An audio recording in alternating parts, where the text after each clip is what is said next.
Welcome, everybody, to another episode of the Can Mayonnaise Kill a Jedi podcast. I am your co-host, Hannah. And I am the main host, the Artificial Dragon. And welcome to episode 34, everybody. Nothing really special. I just thought I'd throw that out there. Just counting down till we get 50 episodes. Get to 50. I'll probably stop labeling the episodes, but I'm just so excited to get to our milestone of 50 episodes. Yeah, me too. But yeah, so we'll try and... just wait until we do 100. Yeah, that's going to be mind-blowing for sure. But anyway, before we get into the episode, so real quickly, for this month's Patreon art pieces, we have the legendary power couple of Obi-Wan Kenobi and Duchess Satine of Mandalore, just having a nice private moment under the light of the moon of Concordia, and probably the night where Corky gets conceived. Yep. But anyway, so if you guys are interested in any of our Patreon art pieces, just go to patreon.com/canmail. Once again, that is patreon.com/canmail. And you could contribute to the highest amount of $10 and you'll have instant access to all of our Patreon art pieces. But if you're not interested in fan service or anything like that, you could contribute to our lowest, which is $2 and $5. And whichever tier that you contribute to, you will have instant access to our Discord server where you could share general Star Wars memes, lore details, suggest topics, or just have a general good time with us. Yeah, I mean, you can even find me on my blog if you ever want to check out some of the stuff I do. It is tumblr.com/personalswatorheadcanons. I know, very original. I still have to come up with a title for it. Mm-hmm. But yeah, I mean, I'm trying to do my own content too. It's not much, but you know. It's harder than it looks, doesn't it?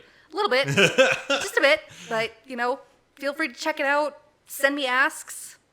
You know, try and interact with my characters. Give me creative ideas. Please. That would be great. Give me confidence. Yeah, make sure to support us on the Patreon, and of course Hannah's little side gig here and there. Side gig. It's just a blog. Side blog, you know what I mean. But if you're not interested in the Patreon, you could always subscribe to our channel, leave a like, comment, and ring the bell. Ring the bell for notifications of new videos that come out every week. Oh God, we sound like every other typical YouTuber. Yes.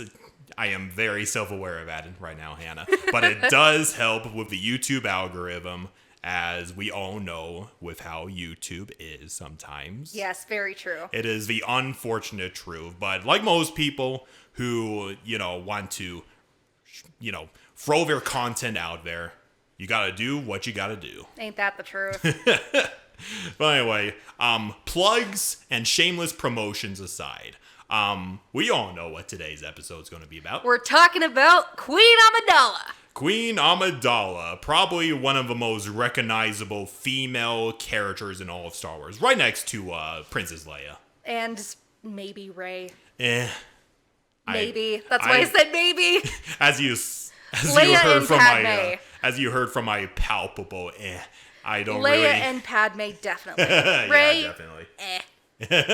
And Ahsoka. And Ahsoka, yes. Yeah, I prefer Ahsoka over Rey. Let's be honest. Yeah. But yeah, so yeah, we'll be doing. Technically Grievous was a movie character, but we will be diving into our first movie canon character for this podcast. Like I mentioned before, Grievous is technically a movie canon character, but he appeared in the micro series first, so potato. Whatever. But Padme originally appeared first in the movies. Yeah, she appeared in The Phantom Menace, which I know for a fact was released back in 1999. That was a year before I was born. Yep. I was probably a thought. Yep, most likely. I was a thought. But anyway, so I'm kind of excited. It's just one of those topics I'm kind of reluctant in diving into because, as we all know, movie characters have a lot of lore just put into them and everything. Yeah, Pat, I even did my own research on the side here and there. She's got a lot of information. Yeah, like I shared with you like a couple of days ago, each one of her Wikipedia entries in both canon and legends, like Wikipedia has 2 different sections to differentiate everything. And Makes all that. it easier. Yeah. And each one of those articles were over 58 pages long. Holy shit. So obviously, this is why we're called the Cliff Notes version of Star Wars. Yeah, like I won't be going into every single minuscule detail of Padme because it is a lot to cover. Like if somebody We'd be here for hours. Yeah. If somebody is wondering why isn't he mentioning the time Padme met with Thrawn or yada yada yada. yada yada yada. Go to the lore master if you want those details. Shout out to the lore master. Or you could just put them into the comments. Those are always nice ways to tell stories and everything. Just don't actually. Actually, don't worry. I'm used to the actually thing by now. I got my own personal therapist. I'm talking to you, Irk the Turtle. But anyway, before I daddle on anymore, let me actually give you a nice quote. One of Padme's legendary quotes. Okay. To those who act as agents of chaos, I say this. I stand resolute and unyielding. If you strike my voice down, know that a chorus of thousands shall rise up in its place. For you have no dominion over the righteous. We are the defenders of truth. That's cool. Yeah, she's got a lot of nice baller quotes. Yeah, she does. But yeah, there's not a whole lot of behind the scenes detail with Padme that I've seen in general. It's just I'm just going to be basically talking about her character and her history and everything like that. And what we can squeeze in. Yeah. And I will be completely honest, after going through all that research and, going through memories and everything like that, Padme is a surprisingly well-written character. Yeah, she is. Like, you have, like, other protagonists like Leia.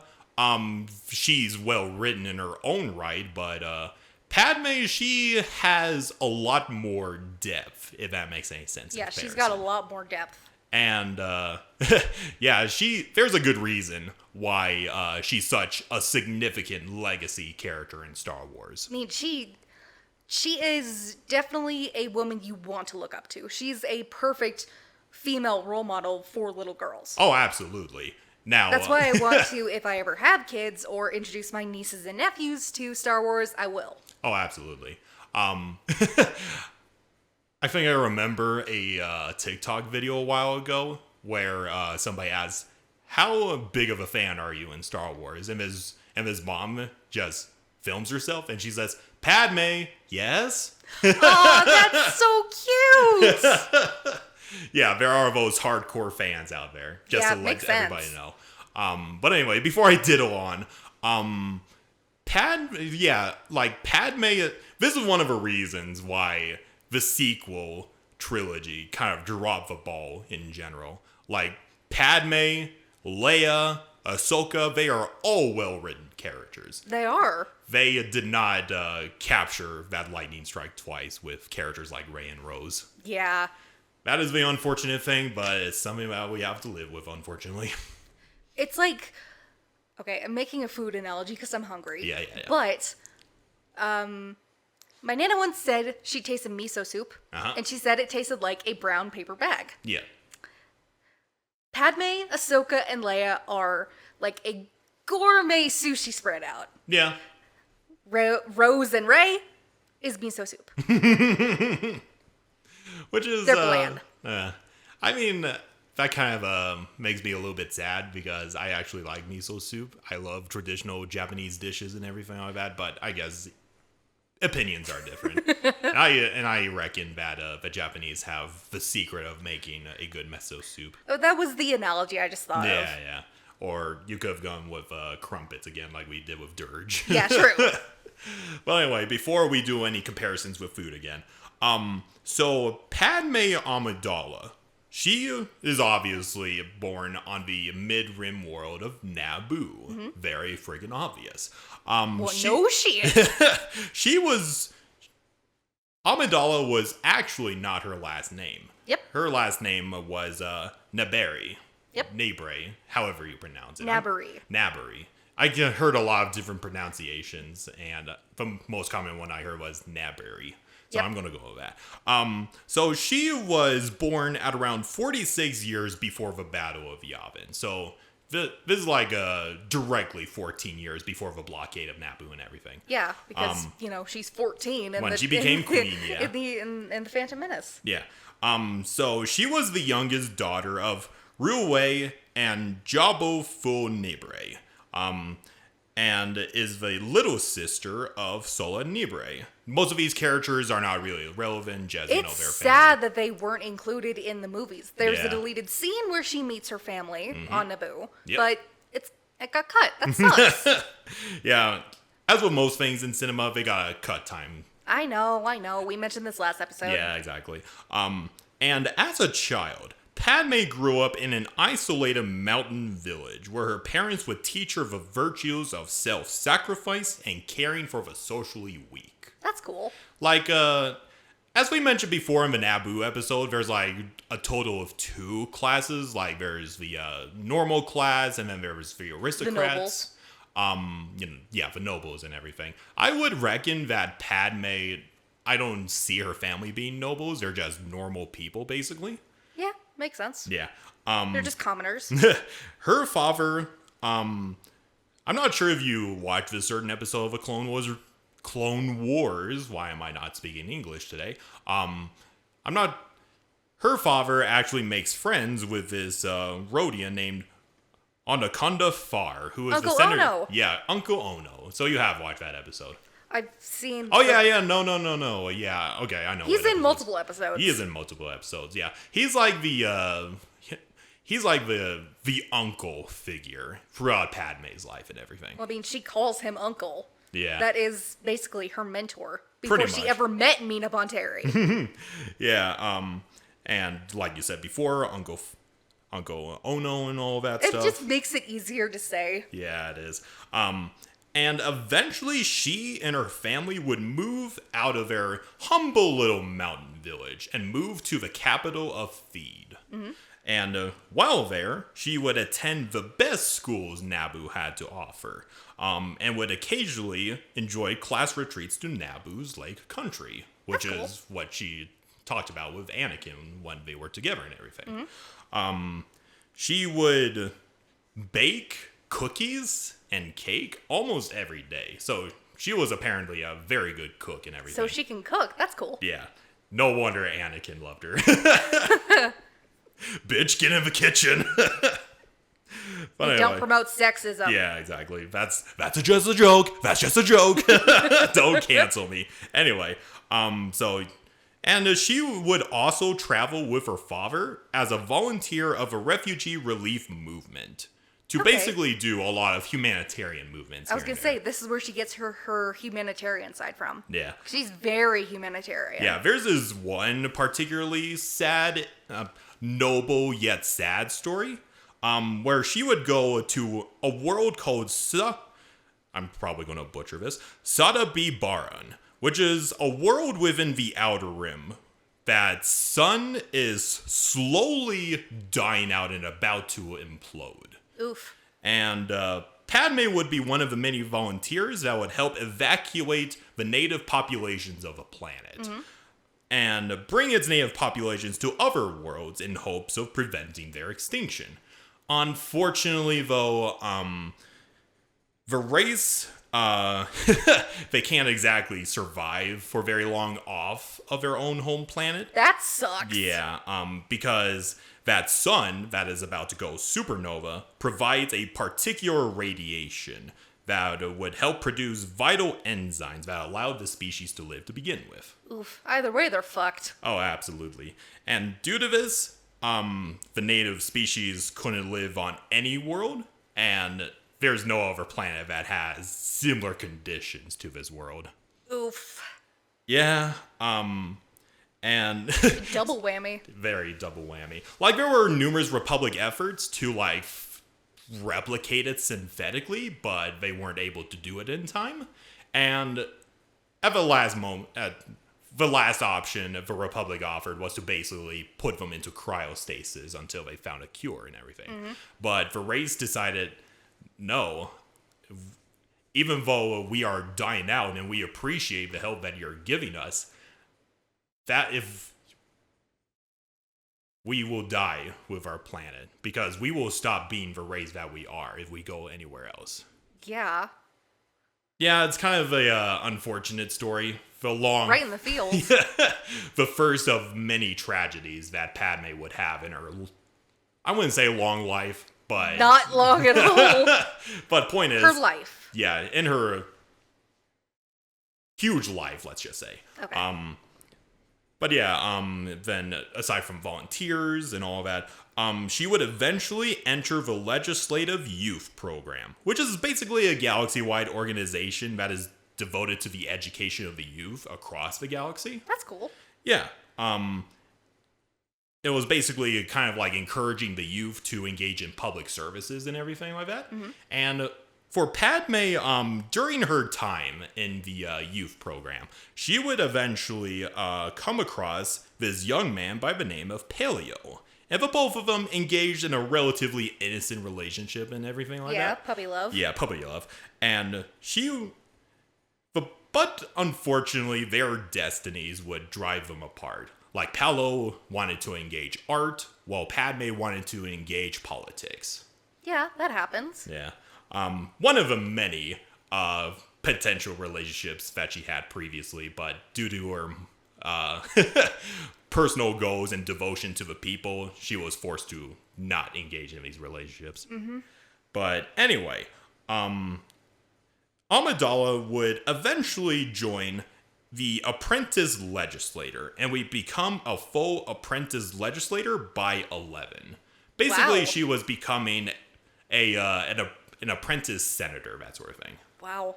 So yeah, even At 11 years old. yeah, even as a middle schooler, she wants to engage in politics and everything. Yeah.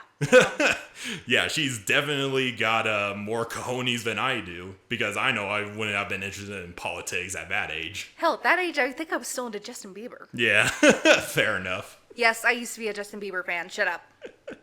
And ironically enough, this would be the exact same path that her daughter, Princess Leia, would do many years later. Following in her mama's footsteps. Unintentionally, but yes. That's cool. And then by 13, Padme would become the Princess of Theed, which is basically the Naboo equivalent of the mayor. That's cool. Yeah. Okay. And she was seen as extremely popular compared to the currently unpopular King Varuna, who was infamous for his corruption and benefiting from the Trade Federation's mining of their plasma reserves and everything. Of course. Yeah. Yay, corruption! Yay for corruption of the Trade Federation! Though in these days, Padme became involved with a young man by the name of Lane Lago, who just so happened to be the son of the Prime Consular, who is basically the advisor to the king himself. Okay.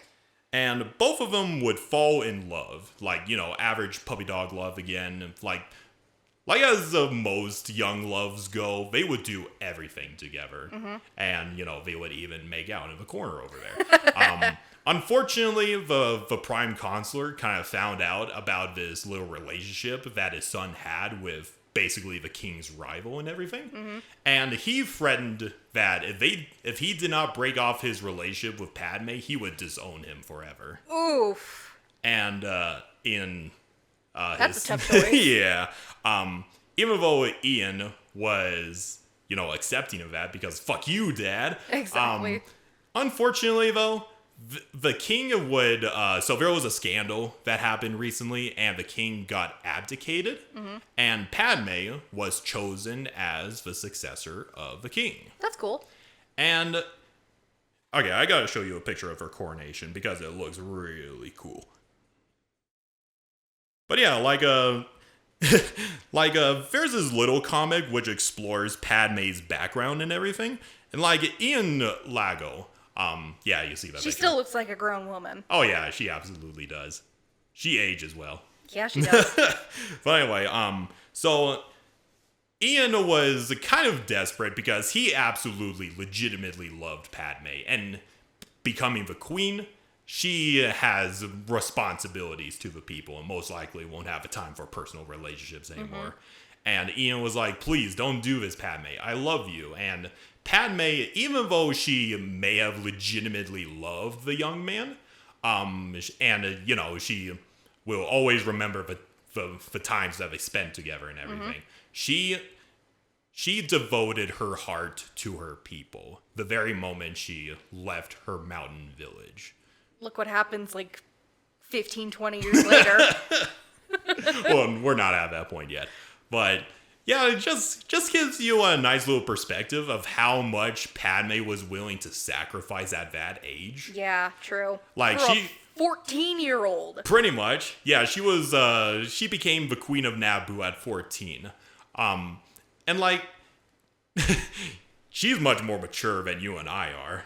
I think she's more mature than anyone at that age. Yeah, it's a very surprising, but it's Naboo, so I could understand that. You gotta be highly educated at a very young age. Yeah. That's still really cool. Yeah. And then, like, they had some parting words, and Padme's all like, I know that your family is in a little bit of trouble right now since the king has been abdicated and they no longer have a job and everything. Go back to your family so that you could spend time with them. And Ian, he would leave feed to parts unknown. Okay. So yeah, Padme becomes queen. Ironically enough, she wasn't the youngest queen to become, the leader of Naboo and everything. At 14? Yep. Did they choose like a fucking 10-year-old or something? What the shit? I mean, wasn't there like a fucking Egyptian pharaoh that was like 5 or something? I think so. So when you look at our own real world, it's not that ludicrous. True. But anyway, point is, I mean, for a space opera. Yeah, exactly. But anyway, when she became the queen of Naboo, so you know how like most nobles take an oregano name or something like that? I forget how to pronounce it exactly, but for Padme, she took the name Amidala. So that's how she achieved that name. Yeah, she wasn't born with the name Amidala. That was just the quote-unquote alias for herself for her reign as queen. Mm-hmm. Like queen. You always, like in episode 1, everybody always refers to her to Queen Amidala, not Padme and everything. Yeah, no one should refer to her as her name. Yeah, and so it was a good thing that, okay, it's kind of a little backtracking a little bit. So this is all in the Darth Plagueis novel, by the way. Palpatine was looking for a new recruit to take over King Varuna because he was being a shithead and everything. And this is when he's still senator. Yep. And he literally approached Padme's parents and convinced them, hey, maybe Padme will be a better queen than Varuna currently is as king. So you can thank Palpatine for giving her the position of queen. Of course. He might be an evil scheming Sith, but, he had some good ideas. Yeah, and the main reason why he chose Padme was because he saw her as gullible and naive. Well, yeah. I mean, he's not wrong, but considering what Padme eventually does, kind of a little pinprick in his ass and everything. A little bit. Just a little bit, but just a little sidetrack, but, I'm behind everything. Yeah, this is one point where he failed, but But yeah, when Padme became queen, she restored the constitution that allowed the limit of, elected monarchies instead of just monarchies. Yeah, like being bloodline monarchies. Yeah, I'm not sure if I mentioned this exactly in the Naboo episode, but a normal term for each queen and king in the constitutional monarchy, not constitutional monarchy, democratic monarchy is like, the one term is like 2 years.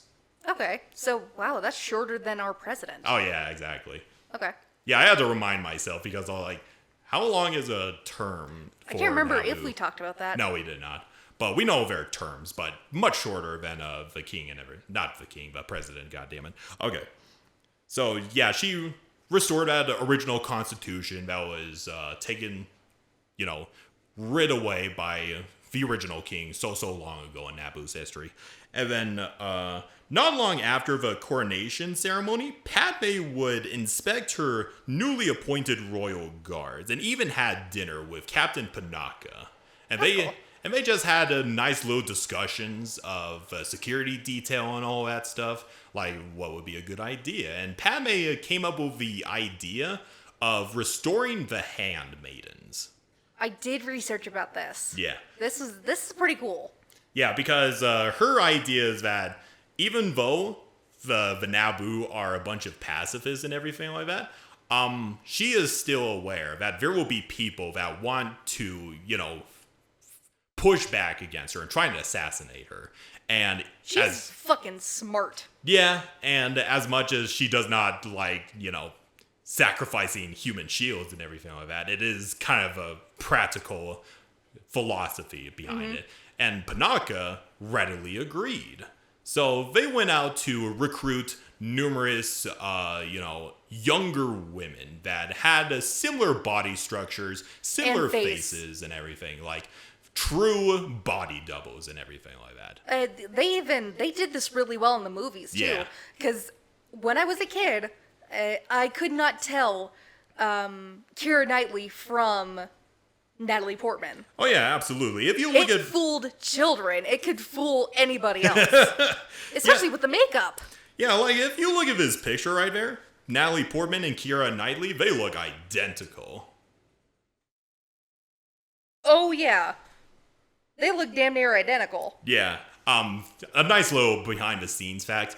In the middle of filming for episode 1, so, Keira Knightley, Natalie Portman would work together, and even the crew and the mother of both girls had trouble telling them apart. That's funny. I thought that was a nice little detail that even in real life that could happen. Yeah, makes sense. They look very similar. Yeah, it reminds me... That makes sense. Like, if you're going to pose as the queen and protect her, you gotta look like her. Yeah, exactly. It kind of has vibes. I don't mean to go off track again, but it reminds me of a anime called the Quintessential Quintuplets, which is basically, it's a romance anime, basically. And there's quintuplets, which are like 6 girls, and they all look alike.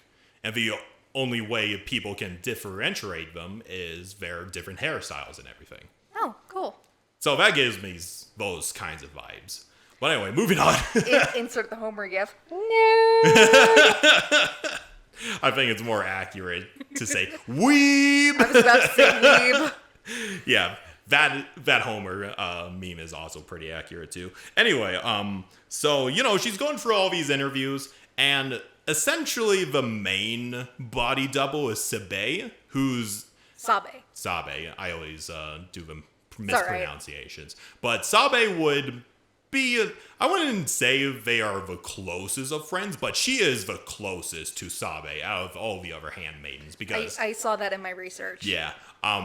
And each handmaiden, I'm not exactly sure how well trained they are, but all of them had to go through heavy combat training and everything. Makes sense. And even Padme joined them in doing that combat training because even though she's not exactly a warrior per se, she believes of leading by example and everything. Yeah, it's kind of like what Satine says in The Voyage of Temptation. Yeah, exactly. I may be a pacifist, but I know how to defend myself. And Padme does it better. Yeah, exactly. Yeah, Sabe is kind of a cool character. I didn't send any pictures, unfortunately. Sabe, she becomes a much more prominent canon character in the Darth Vader comics, where it's like it takes place before Endor and everything. And basically Sabe is, I believe at around this time, she would be in her 40s or 50s. And she kind of collabs with Darth Vader and everything. Because if I remember correctly, she still remembers the last words of her former queen that Anakin still had good in him and everything, and she keeps working alongside Vader in the in a naive goal of I could fix him and everything. And I think her resistance group, because she started her own little resistance group called the Amidalas with the former handmaidens. Yep, I think that's fucking amazing. Yeah, she's kind of a badass. And Vader mistakes her for Padme, Yep. even after all that time. Yeah, Sabe is kind of a badass. She looks really gorgeous, even in her 50s too. Yeah. Oh man. I mean, the first thing he says when he looks at Sabe is Padme. Yeah. He asks, "Is that my wife?" But anyway, so with the handmaidens, so if I remember correctly, during her reign, one of the Republic diplomats and intelligence officers, would usually go through the manifest of the Queen's royal shuttle and everything like that, like important names of the handmaidens. I believe Padme decided to put her name amongst the handmaidens just to make it look convincing that she's a handmaiden and not just, the queen in disguise and everything. Yeah, and they even... Sorry. Yeah, go on. They all changed their names. Yeah. To make it sound like Padme's. Mm-hmm. And I brought up a list. Of course you did. Go for it. So we have Sabe, Sache, Dorme, Erte, Rabe, Yane, and Corday. Yep. And I think Sache... Oh, no, not Sache. It might have been... I don't remember her name, but I remember one of the girls was younger. I think she was 12. Yeah. When she got recruited. But she did not pose as much as Padme because she was shorter and too young. Yeah. But she was still, Part in of that the circle. handmaidens, yeah. I think that's cool. It's a nice little detail. Yeah, and basically, like, the intelligence officers, like, they notice an inconsistency. Like, okay, there's this many handmaidens, but where the fuck is Padme? That sort of thing. Mm-hmm. And one of the intelligence officers kind of went up, suggested the idea, like, maybe the handmaidens are supposed to be decoys, and one of them is a queen, and everything like that. And basically, the Republic intelligence were like, ha! Do you know how ridiculous that is? So yeah, even the Republic CIA didn't believe that shit. Wow. And even the Jedi didn't know that either. I mean, that's a good farce. Yeah, it is a pretty good farce. And I also read in my research that they worked all the time to stay on top and be coordinated. They even fooled Panaka when they were training. Because they switched out when she went to go change. And for training, I think. And they switched out from Padme to, I believe, Sabe. Yeah, that's always a nice little dynamic, especially with Padme at that young of an age. Yeah, it's just like mischievous kids, but it makes sense. Because it's a good relationship for them to grow and have. This would make such a great anime, in all It would. honesty. It's like a little slice of life. I love it. Yeah, just Padme and the handmaidens in anime style. Oh, chef's kiss and everything. Give me more Padme content, please. I need to read Queen Shadow. Yeah. Yeah, that entire book series, I heard it's pretty good. And I'll be mentioning a couple of things in those stories. Okay. While things were going good initially for the new Queen of Naboo, her first term would be a rocky one. As 5 months into her rule, she would be faced with one of the most significant crises in her planet's history, which is, well, the blockade of Naboo. Yep. That's gotta be a shit situation. Just, oh yay, I'm a ruler now. And the Trade Federation that just knocks, hey bitch, what's up? Oh no. Just that fucking Mr. Krabs, oh no. Yep. But anyway, so we kind of know what goes on. The Trade Federation blockades Naboo. They invade the world. Insert the whole of the Phantom Menace. Exactly. And then, they switch places. Because I think Sabe is the main person who acts as Padme and everything I've as the seen queen. that, yeah. And when they land on Tatooine, Padme took the opportunity to go with Qui-Gon under the guise that the queen. She's a handmaiden. Yeah, she's the handmaiden. The queen wants to know more about the planet.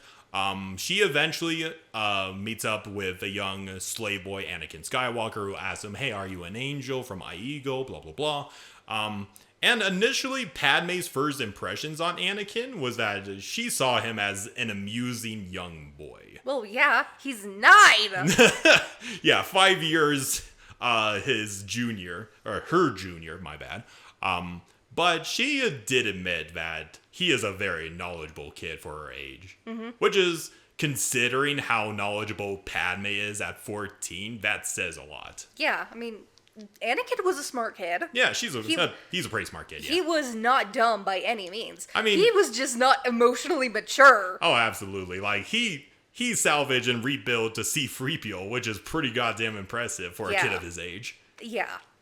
But yeah, like, they're going to get hyperspace parts, and Qui-Gon was like, oh, we'll have Anakin win the pod race so that he could give us funds for the hyperdrive and everything like that. And Padme was all like, that's a crazy gamble. How do we know he's going to win? But of course she changes her tune immediately when Anakin won the pod race and everything. And isn't Qui-Gon the one who figured out Padme was the queen? I believe so. It is in his character to kind of figure that out, but I mean, he's not stupid by any means either. He is. I imagine that at the very least he suspects that Padme was the spy for the queen or something. Okay. At the very least.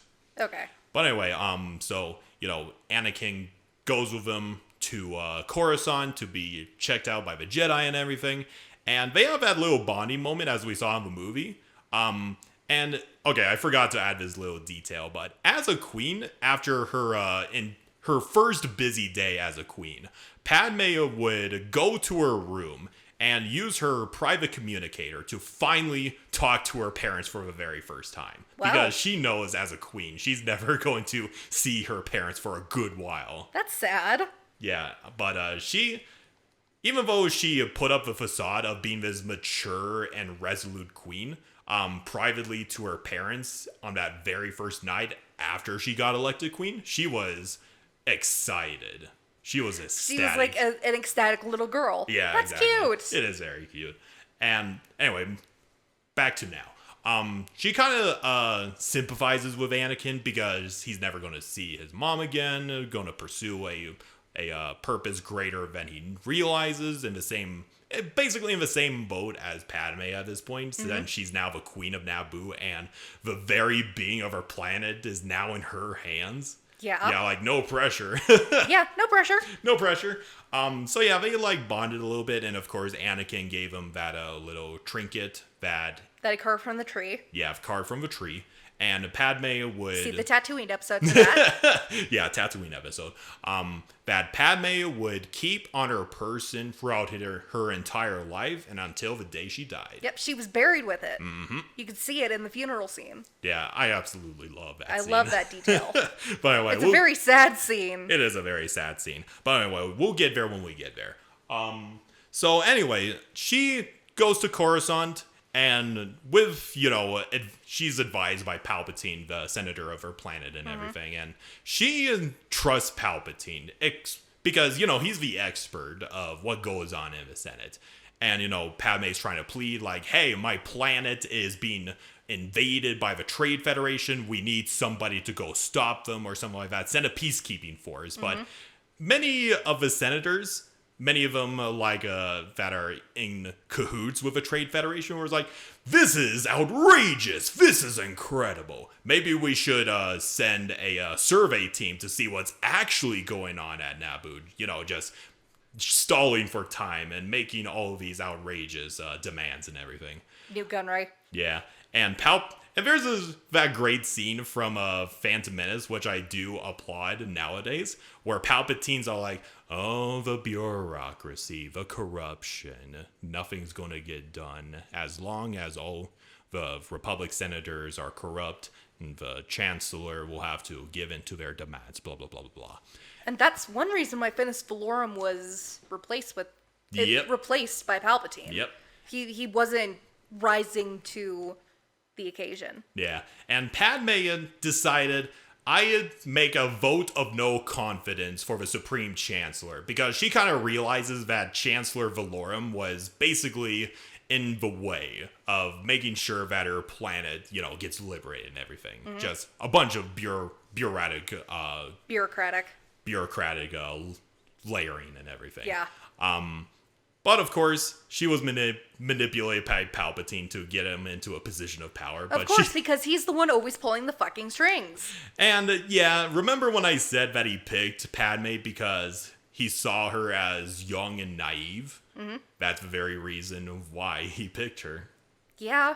I mean, that's another reason why he preyed on Anakin, too. Yeah. Because he was this young, naive little boy, so eager to learn about the Force. Yeah, exactly. Which is why he dug his claws in at the coronation, or not the coronation, but the celebration parade. Yeah, I get what you mean. The parade. And of course, we know what goes on. Even though Chancellor Palpatine, not Chancellor quite yet, Palpatine is about to take the position of the Chancellorship, Padme kind of realizes, okay, if this is still going to take way too long, I'm going to take matters into my own hands and go back to Naboo. And this was essentially a gambit on her part, because the odds are kind of stacked against her. Yeah. But she realizes that she needs to reunify the Naboo and the Gungans, because they are proper warriors and the Naboo are not. Yep.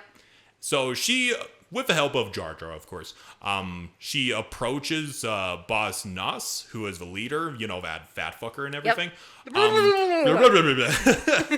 and obviously in that scene, Sabe was the one who's standing in as Padme, but the negotiations are going nowhere, but Padme decided to reveal herself as the handmaiden. Yeah, she was at that point, it's like, oh, fuck it. Yeah, it was basically a show of trust and open cooperation and everything like that. And that, of course, impressed the Gungans enough to... That's cool. Maybe we can be friends. And then, of course, we know the rest. The Gungans are just there for comedic relief, but it's the greatest comedic relief. It is. And, yeah, the Gungans are actually kind of badass. Yeah, they are. We'll eventually do it in their own episode. Take a shot. But anyway, we know the rest. Padme successfully liberates Naboo. Good feels here and there. With the help of the Jedi and yada yada yada. Yada yada yada, and the Gungans yada yada yada. But at the death of Qui-Gon, yada yada yada yada. Yep. So let me see if I could get... Like I said earlier, insert the Phantom Menace script here. Yeah, obviously the entire Phantom Menace and everything. So for the rest of the years on Naboo, she would help her people slowly rebuild from what the Trade Federation destroyed and took from them. And this is in between the first movie and the second movie. Yeah, in her 2 terms, which is like 4 years. So a presidency. Yeah. She's like doing all this humanitarian effort, rebuilding their economy. Interestingly enough, she does not request any aid from the Republic. That's surprising. Yeah, she did all of this externally. Good job, Padme. Yeah, she was able to rebuild the Naboo economy and everything. Hell yeah. However, this also raised some other questions that basically divided up the Naboo. Like, ever since the Trade Federation invaded them, essentially without any opposition, the question was, should we install some sort of defense system or something like that? Maybe we should have a standing army.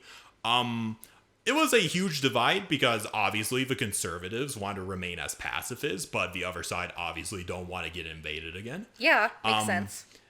And it's just this little discussion. And ultimately they still have their Naboo fighters and everything, but those are beautiful ships, by the way. Oh yeah, absolutely. Gorgeous ships. Ultimately what Padme decided on was basically a what is it called?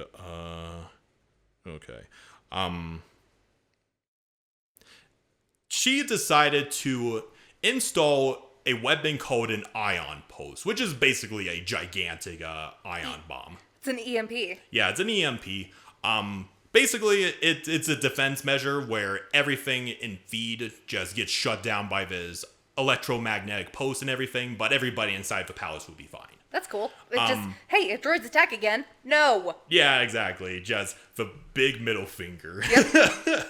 And considering what Padme had to do, I think it's a fair choice. Yeah. But even then, her security officer, Panako, disapproved of that. Well, fucking deal with it. And this little disagreement would fracture their friendship for the rest of their lives. Aw. Yeah, it was just this, it's just this extremist side and this pacifist side kind of clashing heads, that sort of thing. Very true. Yeah. Even Padme is, like I said, with Satine again, Mm-hmm. pacifist, but she can defend herself. She knows how to defend herself, and she has to make that choice as ruler of Naboo. Yeah, It's and, not Panaka's say. yeah. He And can give his opinion all he wants, but in the end, it's Padme's decision. yeah, that's beyond.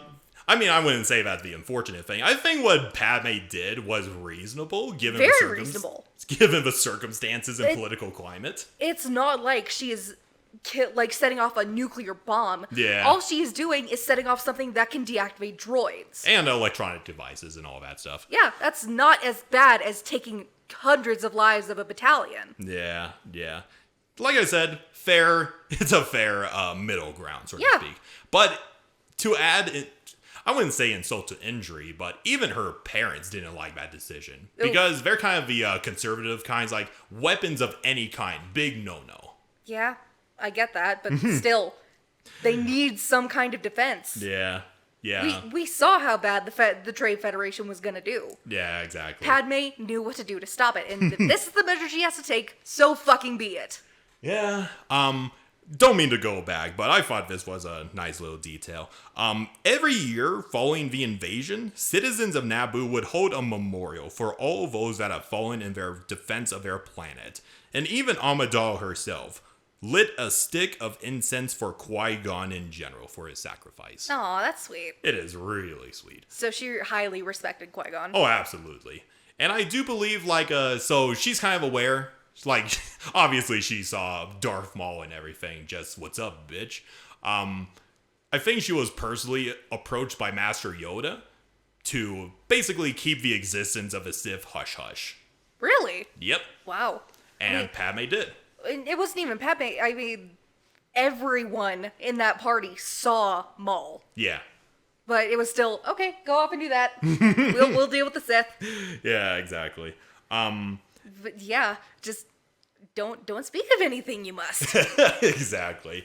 But yeah, despite all of his, drama under her 2 terms and everything, and, despite all the good she did, and, that controversial decision of using an EMP bomb and everything like that, despite that, Padme was still an extremely popular queen. Yeah. When she was approaching her last term, there was a faction within the government that wanted to overrule the amendment to make sure she got a third term. I mean, that's basically what they tried to do with FDR before his death. Yeah, basically. That's how good of a ruler she was. She comparable to FDR. Yeah. That's cool. And while Padme probably was flattered, she declined, saying that, in her own words, popular rule is not democracy. Fair. Yep. I mean, she upholds democracy, which is amazing. Yeah, even if her staying as queen did help her people, maybe not in the long run, but even this is why I think Padme is a really well-written character, because she holds democracy to such a high regard. Yeah, higher than anything else. It is what she truly, wholly believes in. Yeah. That's just something really admirable about her. Very admirable. But yeah, so after, she steps down as queen and the new successor came in, after the coronation of a new queen, the queen basically approached her saying, hey, you've done a lot of really good things for our people. How about you become a senator for Naboo? I mean, the spot was open. Pretty much. By the way, Padme was 18 when she became a senator. Wow. Achieving more in life than I ever did. At 18! So yeah, this is obviously in the Queen of a Shadow of a Queen and all that. Her first years as a senator. So she goes to Coruscant, and her first couple of months at Coruscant weren't kind to her. Oh. Like there were numerous tabloids that talked about her, like her loyalty. Is she really suited to be the senator of an entire sector in Naboo in general? Typical tabloids. Yeah, tabloids like, haha, you stupid bitch. That sucks. Yeah. And there was even one instance where so she only had her handmaidens and her personal security. Mm-hmm. She had a couple of senators, like Rush Clovis, who is the senator of the banking clan, when they're basically both new senators, but she didn't have veteran senators as her allies yet. Except Ono. Yeah, but I'm not too sure where Ono is at this point. Anyway, that's not important. But anyway, so there's this one story where the protocol droid that's assigned to her just leads her into the lower levels of the Senate chambers that's currently being demolished for construction and everything. Oh? And by pure coincidence, Bail Organa was also down there, and he managed to save her from, being crushed by some demolition acts and everything. What the fuck was going on with the protocol droid? Yeah, it's found out later that the Trade Federation hacked it. Oh, shit. They're like, yeah, Newt Gunray's like, fuck you. Wow. And that's four years after the Trade Federation was... Newt Gunray really has a hate boner for Padme. Dude, the only reason he wanted to join the Separatists was because Count Dooku promised that he would kill Padme. God damn. Yeah, Gunray is a petty asshole. Yes, a cowardly asshole, but a petty asshole. A coward, petty asshole. God damn. Fuck you, Newt Gunray. But yeah, it's due to these stories, the tabloids basically pictured her as this lost foreigner who would constantly ask for directions, oh, I don't know where I'm going. And everybody's like, oh, look at this poor little 18-year-old girl. She doesn't even know where the Senate chambers are. You stupid bitch. Of course. Tabloids like that will always shit on kids and young people. Absolutely. It sucks. But eventually, though, she gained some new allies within, of course, Bail Organa and Mon Mothma. Yep. And they would be her closest allies for her remainder years as Senator of Naboo. That's cool. Yeah. The power trio. Yeah. And then eventually she gets mentorship from Mina Bonteri, who was the first legit helpful person that told her where to go, where the meetings are, that sort of thing. Okay, so this is where she meets Mina. Yeah, Mina cool. Yeah. And even though she respected the fuck out of Palpatine, and initially Palpatine was very welcoming to Padme in the beginning. Of course, he has to hold up that image. Yeah, unfortunately, there are certain things that Palpatine would restrict her with. He would forbid her from joining the anti-slavery legislation. Asshole! Yeah, because Palpatine was fully aware that Padme was against slavery and everything. What a dick. Okay, I'm not sure how relevant it is, but even Padme sent a couple of her handmaidens to Tatooine to see if they could track down Shmi Skywalker and everything. Unfortunately, that did not happen. No, it did not happen. She was already married off to Owen. Yeah. No, not Owen. Krieg. Yeah. And Palpatine. It's all like, Palpatine, I want to join your anti-slavery legislation, and Palpatine's like, nah. And Padme's like, but I really care about this issue. Exactly. What the fuck? So obviously Palpatine's seen a huge rival that could, thread away his machinations and everything. Of course, it's just I picture him as like the grandpa figure. Yeah. It's just like, no, you go do that. You don't want to do this. Like, there's Like, this, you asshole. I know I will probably mention the Dark Horse comics until the end of time, but there's this really good issue from Dark Horse where Bail Organa is trying to put this new legislation through or something like that, and he talks to Valorum a couple of times, and Valorum's like, your conspiracy theories, like it's all a fraud. Palpatine wants to grab more power, blah blah blah blah blah, and obviously Bail is like, oh, that's pure nonsense. And then Palpatine basically called him into his office, and to put it simply, Palpatine politely threatened him, like, don't see Venice Valorum again. That's a thing that people can do. Yeah. Wow. Just a lightly veiled threat. Don't see Valorum again. Yeah, exactly. Yeah, just to give He probably did it with a smile on his face the entire time. He's all like, But anyway, so Padme is starting to gain a little bit of traction. Like, she's gaining more allies. She's doing a lot of humanitarian efforts here and there. Rush Clovis had a huge crush on Padme and wanted to engage in a relationship, but she's like, nah, this is much more important. Let's make our relationship more professional, that sort of thing. So then they continue on, and then the Separatist crisis happened, and yeah, that entire political turmoil and everything. Yep. Like, the entirety of the Galactic Senate saw this threat, and they wanted to reform the Galactic military and everything, the Republic military and all that. And Padme obviously was really against this. Well, of course, she's still pacifist at heart. Yeah, and where was it? Okay.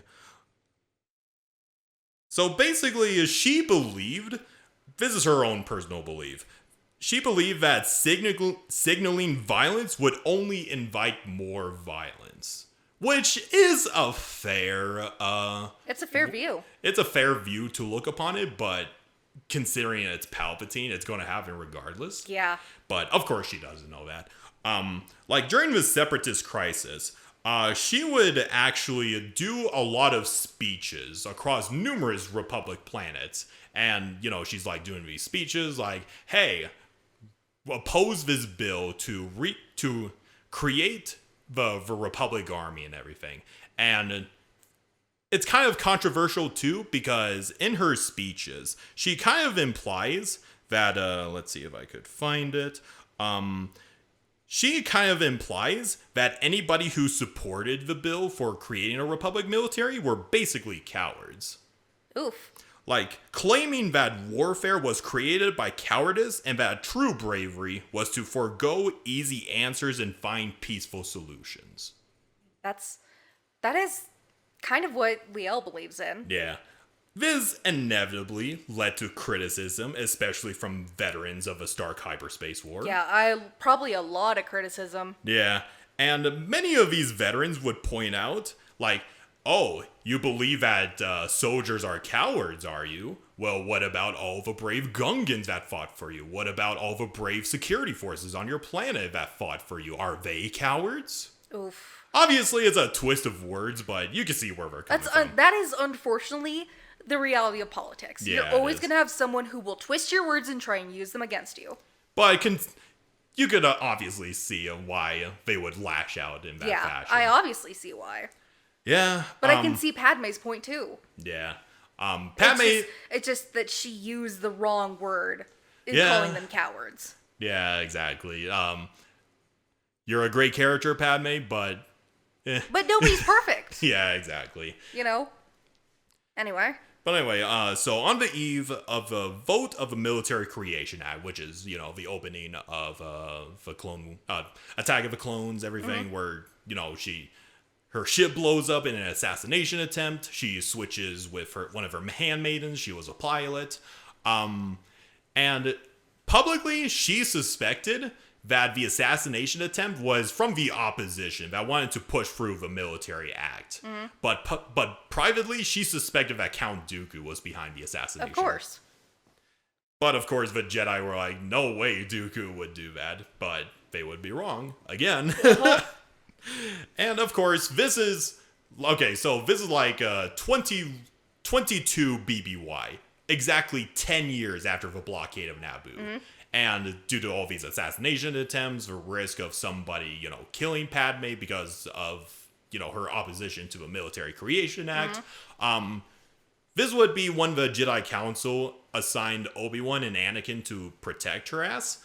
And, Anakin, Padme reunited, and their mutual feelings started to boil back up and everything. Insert Revenge of the Sith. Or no, Attack of the Clones. Yep, the Insert entire plot of the Clones. Attack of the Clones.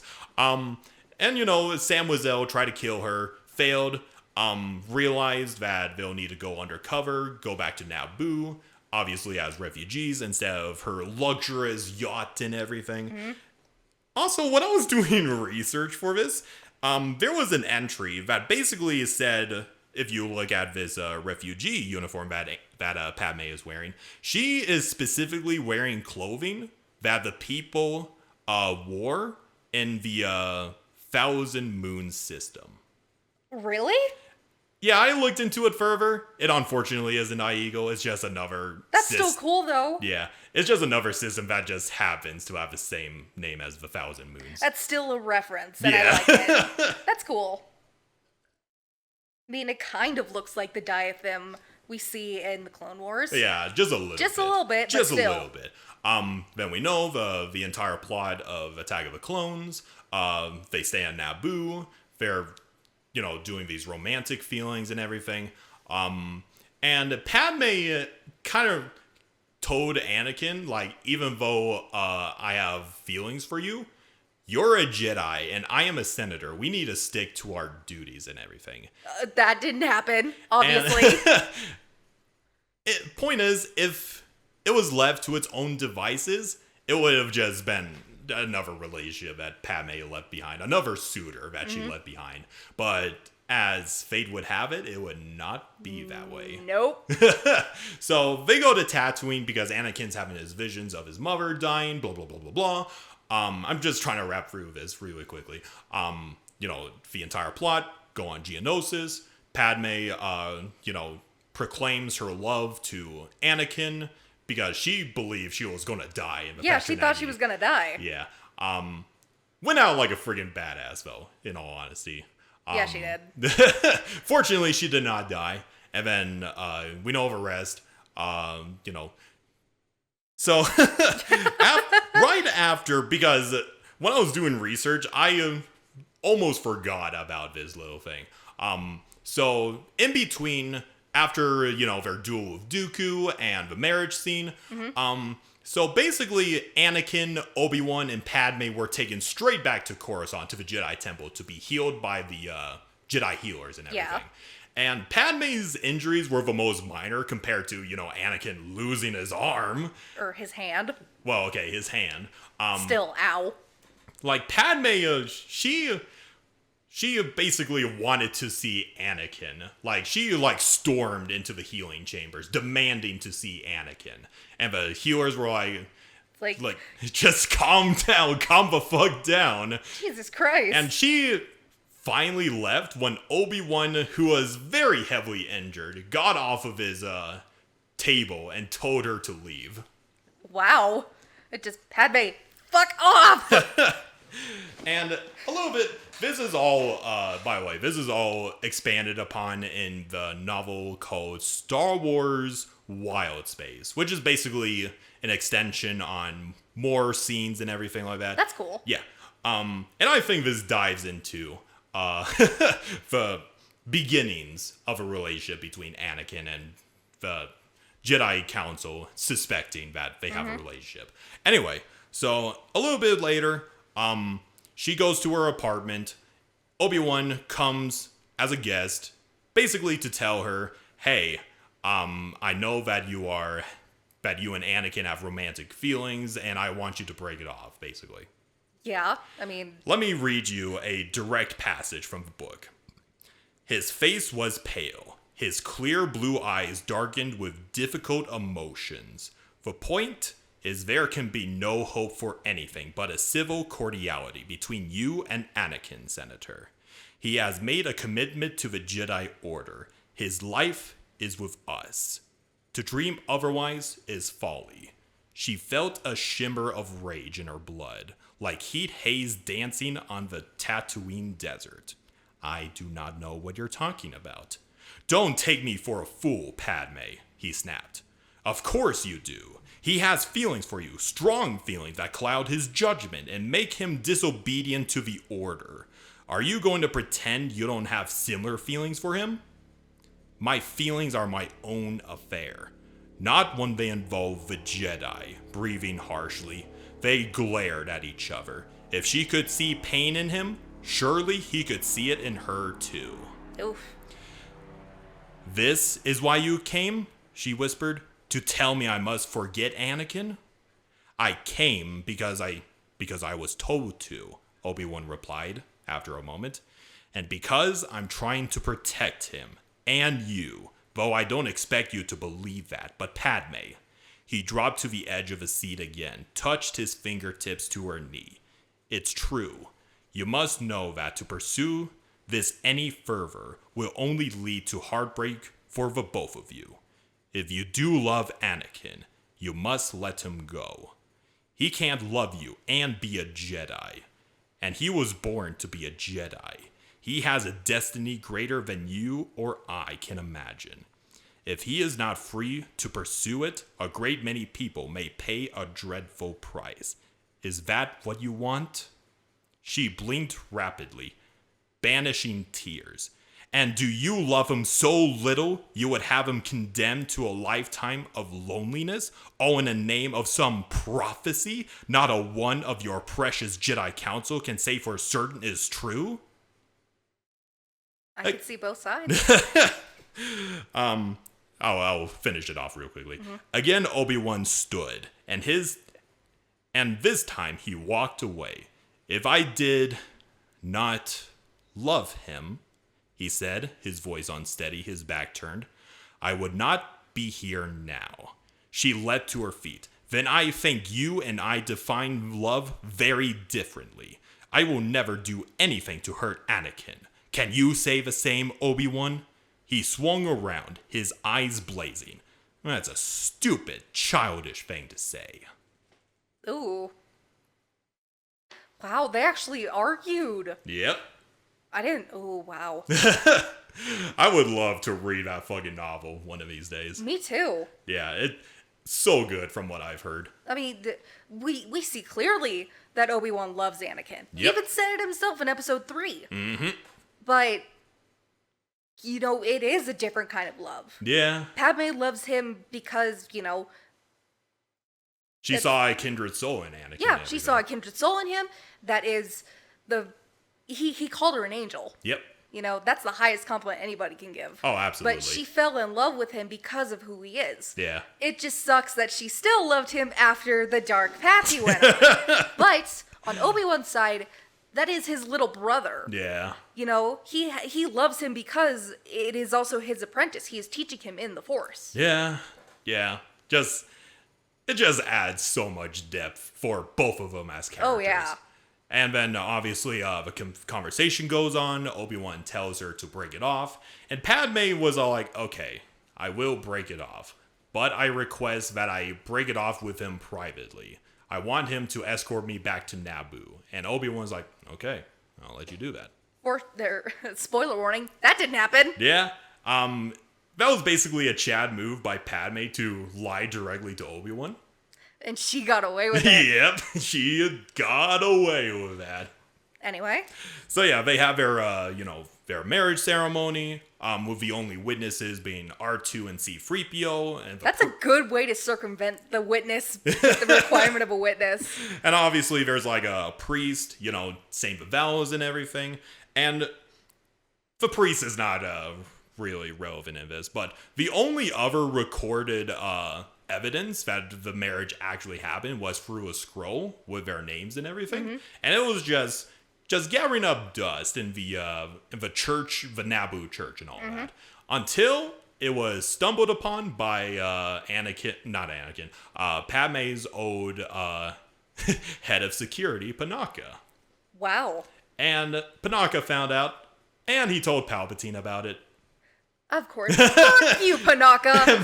And the fucking Palpatine's like, yes, I could use this. Oh my god. Panaka ruined everything. Yeah, Panaka ruined everything. God damn it. And then, of course, we know the rest. The Clone Wars happened, and Padme and Anakin, did their separate duties. Padme doing the political side and everything, trying to quell the war ideals and everything. She's like anti-war, fighting against the pro-war faction. While Anakin goes off to serve in the Clone Wars as a general. Yep. And yeah, I do. Okay, so they would see each other very rarely, obviously. But yeah, it's just, this lasted for 3 years, where Padme would do all these political missions, trying to get other planets to join the Republic, making peace treaties, trying to, get peace between the Republic and the Separatists, the whole shebang. She would find herself to be a huge pushback against Palpatine and his policies and his grand plan and everything.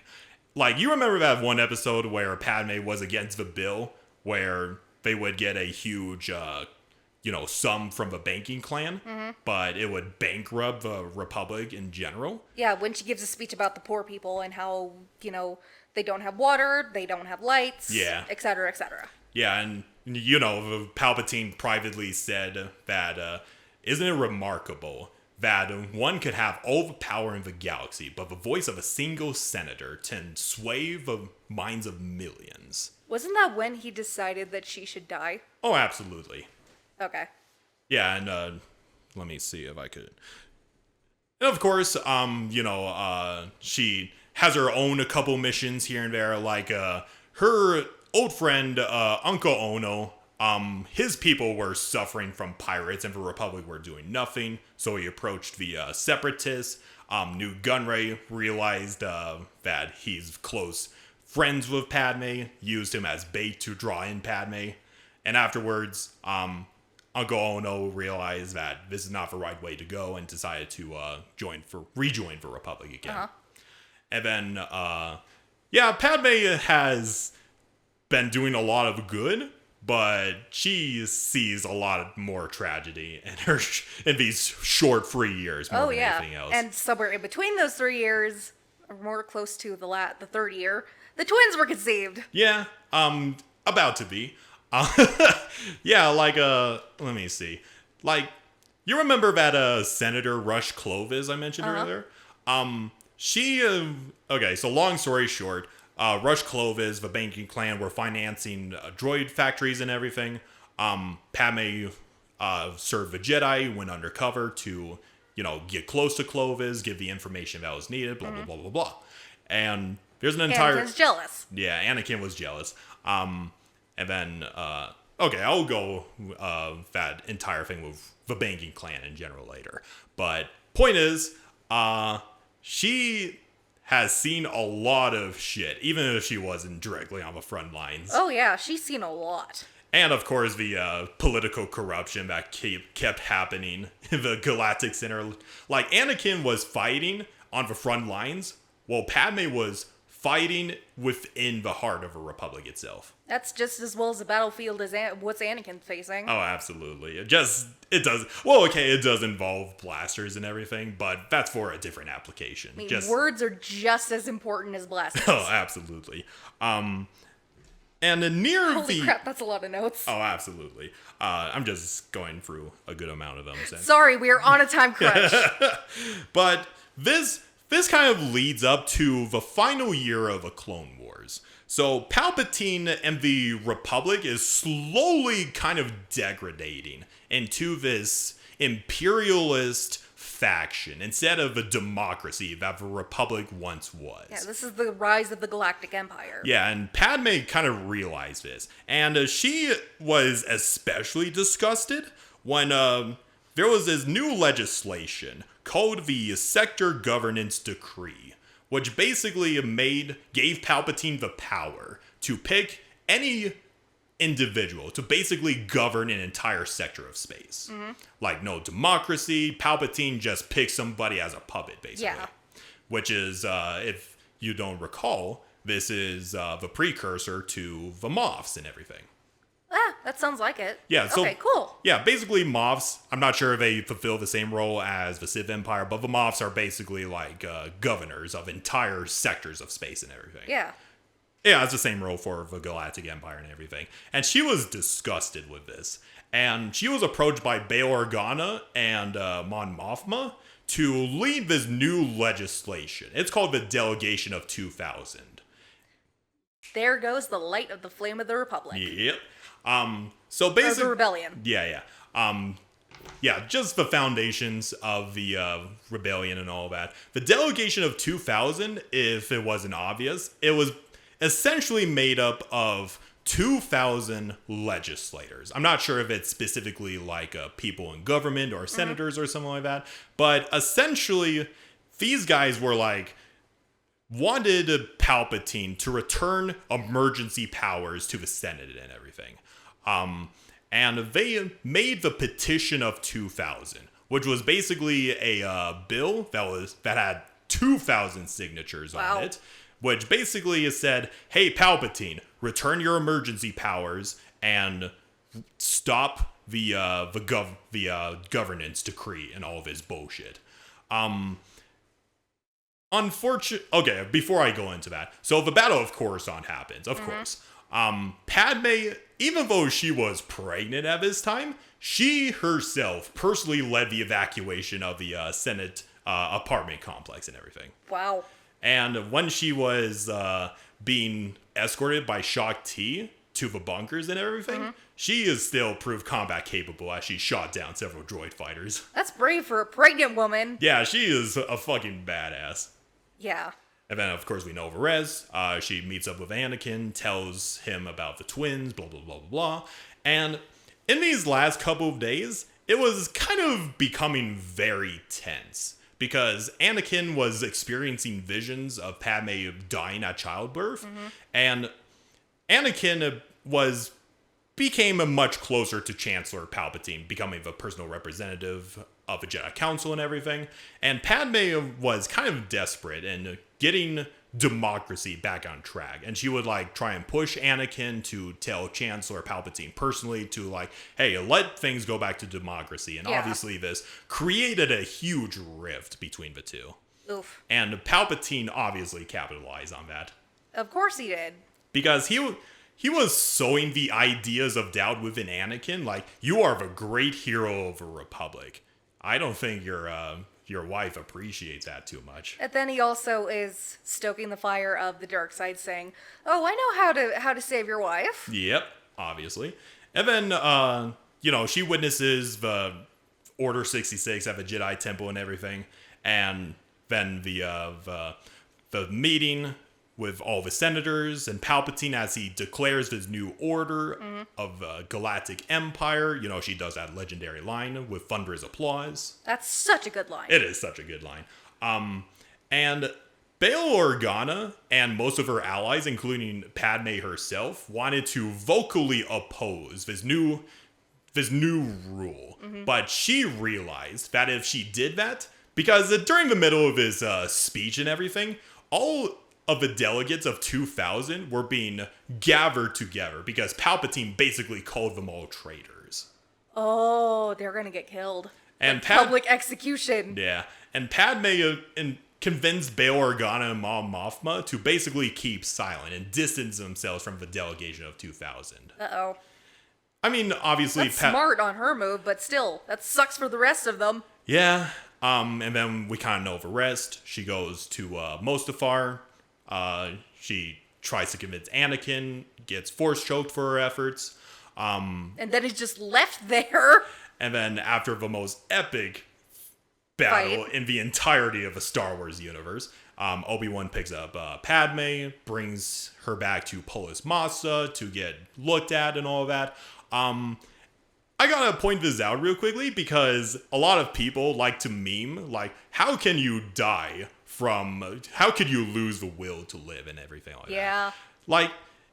You gotta keep in mind, the entirety of the Clone Wars, worrying about her husband on the front lines. That wears on a person. Yeah. Not including the life of a politician. Oh, exactly. And the, And the stress of carrying twins. I should know. Not to mention, motherfucking seeing everything that you worked so hard for just basically crumbling before your very eyes, and your husband, who you've loved a good majority of your life, turned to the dark side and saying, we could rule the galaxy. Like, that could... No sane person is going to survive that. I mean, even if you are delivering your own children, if all of that has crumbled, there is really no, she didn't see a future. Yeah. It was just like, fuck this. Yeah, so I did a little brief research. There's a thing called broken heart syndrome. It's an actual thing. I was about to mention that. It is an actual thing. Yeah, like I've heard brief reports, especially during and everything. The Karen cough. I'll probably have to censor that later, but anyway. But there are like numerous reports of people grieving so hard that they nearly have heart attacks. Yeah, I've heard of it before.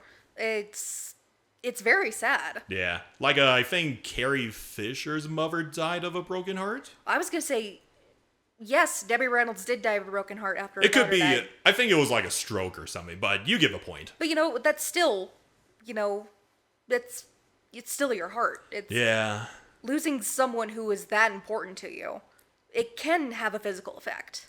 Yeah, and all the shit that she had to go through, like seeing, the corruption happening in the Republic, everything being imperialized, the Jedi Order being driven to extinction by the government that you work for, your husband literally becoming a monster before your very eyes. Yeah. That could do something to the mental or physical state of a person. Yeah.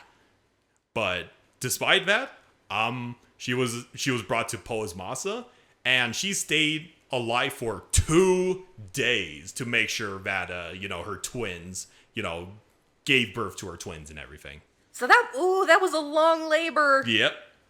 Ouch. But yeah, she still got to see her twins and gave them their names and everything. Yeah. Yeah, even despite all that, she pushed through just enough to make sure that her offspring literally could, have a life beyond her. And her last words to Obi-Wan before she finally passes away were, "There is still good in Anakin. There is still good in him." Yep. And that's very sad. Yeah, it's I just wish her. This is just a dumb fan rant. I wish her death would have been better acted. Yeah. Natalie Portman did do a good job. It's just her death. It's like, yeah, as we'll say multiple times with Revenge of the Sith and the prequels in general, George Lucas wasn't exactly great with dialogue. No. Especially with romance and everything. Oh yeah. So after Padme dies, it was obviously the details of how she passed away were not known. Yeah. Like it's generally assumed like the coroners know that she died of strangulation and the twins died with her, that sort of thing. Supposedly. And then, the funeral service, all of Naboo, the current queen, her parents, Jar Jar Binks, all of those people attended the funeral service. She was just universally loved by everyone. You can even see in Tales of the Jedi that Mon Mothma, Bail Organa, and Ahsoka show up. Yep. And this is a detail in the Revenge of the Sith novelization, but Obi-Wan and Yoda, obviously they couldn't attend the ceremony, but they watched it from Bail Organa's ship. That's cool. So at least they gave their respects to the former Queen of Naboo. Yeah. And then, let's see what else. Okay, and then afterwards, Palpatine would declare that day a holiday as a way of respecting the former senator of Naboo. Wow. And probably as a little shot at Darth Vader. Well, yeah. I mean, he takes several shots at Darth Vader using Padme. Oh, absolutely. Like, there's a comic where he literally gifted Darth Vader her old ship. He's all like, What planet should I give you? Maybe Naboo would be a good one. Such an asshole. Yeah, Palpatine's a prick. But anyway, if I'm wrapping this up quickly, Padme, even though she didn't live long enough to see her children grow up and everything, her acts were very apparent throughout the entirety of the Star Wars galaxy. Oh, yeah. Like, a lot of people say that Mon Mothma is the mother of rebellion, but I would say Padme is the mother of rebellion. Definitely. Yeah. And then let me see. And yeah, I think Padme is a really well-written character. Like, she's obviously not my personal favorite character. That would probably be Ahsoka and everything, but she is a really great character. But anyway, so you got any lingering questions or anything, Hannah? Not really. If I do, I'll do my own research. Fair enough. But anyway, so that is our episode of Can Mayonnaise Kill a Jedi? Or in this case, how much can somebody die of a broken heart? But anyway, so you want to know what the next episode is going to be, Hannah? Enlighten me. So, I decided to do a much more, I wouldn't say vague topic, but a much more important mechanic of the Star Wars universe and lore. So, in our next episode, we will be exploring hyperspace. Oh, okay. That's interesting. Yeah, we'll be exploring... I'm interested to learn more. Yeah, it'll probably be a shorter episode unlike this one, but... But anyway, I hope you guys enjoyed the episode. May the Force be with you, and I hope you're having a wonderful rest of your day. Adios. Adios.